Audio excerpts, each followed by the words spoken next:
Welcome, Age of Vintage Society. Ruth Roman, a noted film actress of the 1940s and 50s, who was the last contract player at Warner Brothers, she parlayed her electrically charged combination of sexiness and wholesomeness into Hollywood. How Ruth Roman proved that she wasn't a cheesecake queen of Hollywood. Make sure to watch the video until the end and leave your thoughts in the comments. If you're new here, join our wonderful community by subscribing to the Age of Vintage channel.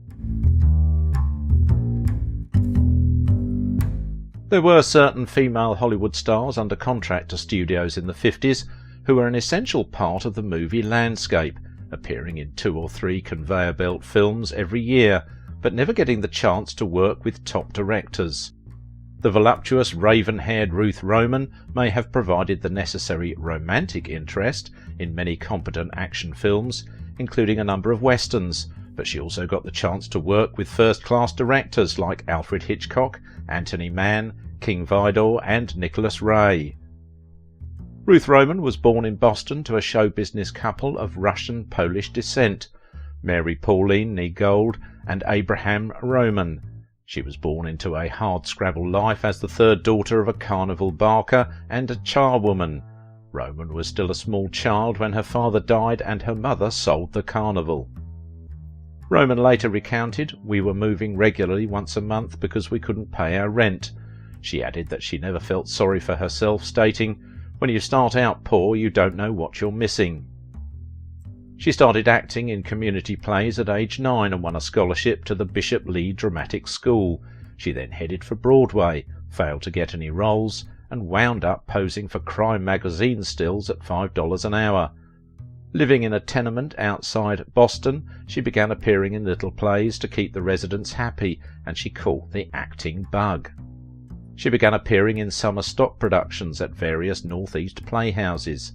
At age 18, she married for the first time, but it would only last a year. She enhanced her skills with work in the New England Repertory Company and the Elizabeth Peabody Players. She tried to make a go of it in both Boston and New York, but nothing much came of it. Heading to New York City, Roman hoped to find success on Broadway. Instead, she worked as a cigarette girl, a hat check girl, and a model to make a living and save money. One day she was offered a part that amounted to little more than a walk-on in Stage Door Canteen, and with the money she earned and a lot of youthful pluck, she drove out to Hollywood to try for a career in the movies. With some savings, $200 saved, and a borrowed train fare, she arrived in Hollywood in 1942 and played bit parts in a number of films, including Stage Door Canteen, Since You Went Away and Gilda. While waiting for an opportunity in movies, Roman wrote short stories based on her experiences living in a theatrical boarding house. She sold 2 of them, The House of the Seven Garbos and The Whip Song. Along with other aspiring actresses, she moved into a large dilapidated Hollywood mansion known as the House of the Seven Garbos. Thought she was right for Jungle Queen, a 1945 serialized cheapie, the type the studio was so fond of at the time, in which as Lothal, a jungle ruler with the ability to walk through flames, she rescued her co-stars Edward Norris and Eddie Quillen from raging lions or natives, with what one critic called boring regularity. Roman would spend years trying to live it down. She finally got a decent part, the title role in the lively western Belle Star's Daughter, in which she arrives in a rough town to avenge her mother's murder. It was the sort of strong-willed character she played best. However, her real breakthrough came when producer Stanley Kramer cast her as Kirk Douglas's demure wife in Mark Robson's Champion. Roman, glowing with warmth, beauty and youth, was the most sympathetic character in the film. When she auditioned for the part, she saw herself in the role of the floozy, and accordingly wore a tight-fitting black dress and heavy makeup when she swung into Kramer's office. "Actually, I thought of you for the wife," said Kramer. "Somehow, sexy as you are, your intrinsic respectability shone through." My happiest 26 days in the movies were spent making the picture Champion, for though you hear a great deal about teamwork in Hollywood, you almost never see as much of it as we did while shooting this film. Whenever there was a question about a scene, we'd hold a group conference, complete with producer, director and cast, to thrash the matter out. Each suggestion was not only considered, but also thoroughly discussed. All this was immensely helpful to me in playing the role of Emma, for I was very young in pictures then, and this was quite a different type of role from the few I'd played. She said of her co-star, Kirk Douglas, "He surprised me on the second day of shooting by saying, 'Do you know that this picture is going to make you?' I couldn't believe that, but Kirk insisted and even offered to make a bet on it. If I had taken the bet, I would have lost, for the role of Emma did more for my career than any other role." Roman's performance as the victimised wife brought her fine reviews. "Ruth Roman's wife is hauntingly lovely," said the Hollywood Reporter, and her beach scene with Douglas attracted particular attention. The scene I liked best was the one on the beach, and apparently a number of fans agreed with me. About half the letters I received asked for a picture of me in the bathing suit. Another reason Roman enjoyed working on Champion so much was because of her passion, unrequited, for its producer Kramer, whom she would later describe as the love of my life. It remains one of her most memorable roles. To hell with her 4 husbands. The same year she had another memorable role in The Window, a super yummy little film noir with talented youngster Bobby Driscoll as a boy who witnesses a murder in his apartment building committed by Roman and Paul Stewart. Yet Roman proved that she could repress her intrinsic respectability by playing a murderess whose crime is witnessed by a young boy. A Warner Brothers contract followed, and the studio immediately cast her in 3 1950 westerns, as Women Waiting for Randolph Scott, Colt 45, Gary Cooper, Dallas, and Dane Clark, Barricade, to return to her from the trail. In one day she leapt from working with Betty Davis in Beyond the Forest to supporting Milton Berle in Always Leave Them Laughing. A week after the completion of Strangers on a Train, opposite Robert Walker, she was whisked into Tomorrow is Another Day with Steve Cochran. From 1948 to 1965, Ms. Roman appeared in more than 30 movies and, in the 1960s and 70s, many television shows. None of these films was a classic. Few, if any, are studied in film schools today, but in their time they made box office cash registers ring like sleigh bells, and in 1951 Ruth Roman was receiving 500 letters a week from around the world. There were plenty of cheesecake queens in Hollywood seeking roles when Roman arrived in 1945, but it was her come-hither warmth combined with her shapely dark-haired good looks that made her a standout. It isn't surprising that Warner Brothers came sniffing around. By the time they put Roman under contract, their glory days were fading and most of their big stars had left or were about to. Still, she was a chi-chi fit at the studio that still courted actors who liked to snarl on screen.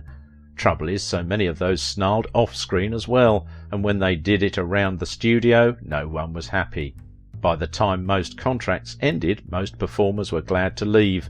Roman likely balked at her treatment as well, which would make her less than popular, but on the other hand she was not as formidable as Jack Warner, no siree, and she probably pouted. That wouldn't have raised her popularity either. Portrayed in newspaper profiles as outspoken and tough, actress Ruth Roman entertained few illusions about the movie business. In a 1949 interview she told Hedda Hopper, "I love everything about show business, even the junk. You can't change the junk, people have tried, so you might as well accept it along with the good. Acting is my life. The profession can break my heart. In fact, it already has several times, but I love it." In a 1963 interview she complained of the lack of roles for women, noting that during the previous season she had mostly played crying mothers. Few film stars struggled longer and harder for success than Ruth Roman, who spent 6 years playing bit parts until she achieved stardom in 1949 and won a contract with Warner Brothers.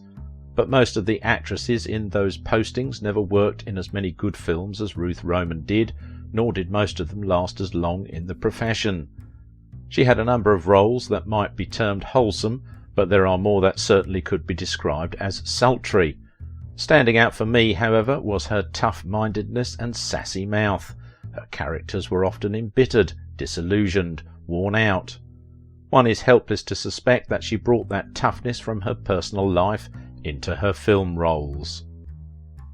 Her characters were often disagreeable. They got angry, but they didn't lose control. They fired off a couple of epithets and then steamed quietly, flashing those dark eyes. They'd been hurt by some man, and now they snarled and paced. The studio likely changed its mind on her. They turned the publicity machine down low, told the hairdressers to go home, and worst of all, just didn't give her good films. She always seemed to give her audiences what they had come to expect, but Warner Brothers wasn't looking to promote her in the mediocre films they assigned her. In less than 3 years, the studio had featured her in 10 films, but although she starred opposite some of the top players of the time, Roman was a leading lady rather than a major star, and Hitchcock's Strangers on a Train was the only outstanding film she was to make at the studio. Roman loved her profession, but her long struggle left her with no illusions. Wise may have been happy with Roman, but Elia Kazan was shocked when the studio chief Jack Warner tried to insist that he cast her in the key role of Stella in A Streetcar Named Desire. Finally, Kazan agreed to test Roman, but he had already made up his mind that the part should be played by Kim Hunter, who had created the role so superbly on Broadway and was to win an Oscar for the film. Warner then insisted that Hitchcock use Roman in Strangers on a Train, and the great director made it clear that he was unhappy about it. Roman is indeed somewhat distant in the role of the senator's daughter engaged to a tennis player, Farley Granger, suspected of murder, but it can be said in her defence that she did not have the most forcible of leading men. Hitchcock had initially wanted William Holden, and she doubtless knew that her director had little faith in her. Granger said Hitchcock's disinterest in Ruth Roman and the role she played led him to be outspokenly critical and harsh with her, as he had been with Edith Evanson on the set of Rope. He had to have one person in each film he could harass. In Starlift, Roman was one of many Warner stars playing themselves in a story of troupe entertainment, and in this she came across as warm and friendly. Throughout her career, Roman would find her physical allure commented on more frequently than her acting. After completing a film in Italy in 1956, she was returning home with her son on the luxury liner the Andrea Doria when it was struck by another ship. More than 50 people died, though 760 survived. Roman said afterwards that she was dancing in the ship's ballroom when we heard a big explosion like a firecracker. She saw smoke coming from the general area of her cabin and rushed there to protect her son. He was fast asleep, so she awakened him and told him, "We're going on a picnic." When it was clear that the boat was sinking and passengers began entering lifeboats, a seaman put her son into a boat. Roman was following down a rope ladder when the lifeboat pulled away and she was put on another one, but she and her son were safely reunited later. She pursued her desire to become an actress. In the late 1950s, Roman gradually scaled down her work. In the 1970s, as was the fate of many an aging sex symbol, Roman made a few schlock movies such as Death Dream. Ruth Roman, who disliked the trappings of stardom, she claimed that her only extravagance was a collection of 35 pairs of Indian moccasins, was married and divorced twice, and is survived by her son, Richard Roman Hall. If you liked this video, don't forget to give it a thumbs up, subscribe if you are new here, and if you want to support my work, please visit my Patreon page. Now it is your turn. What do you think about the life and legacy of Ruth Roman? She was the combination of dark-haired beauty and wholesomeness.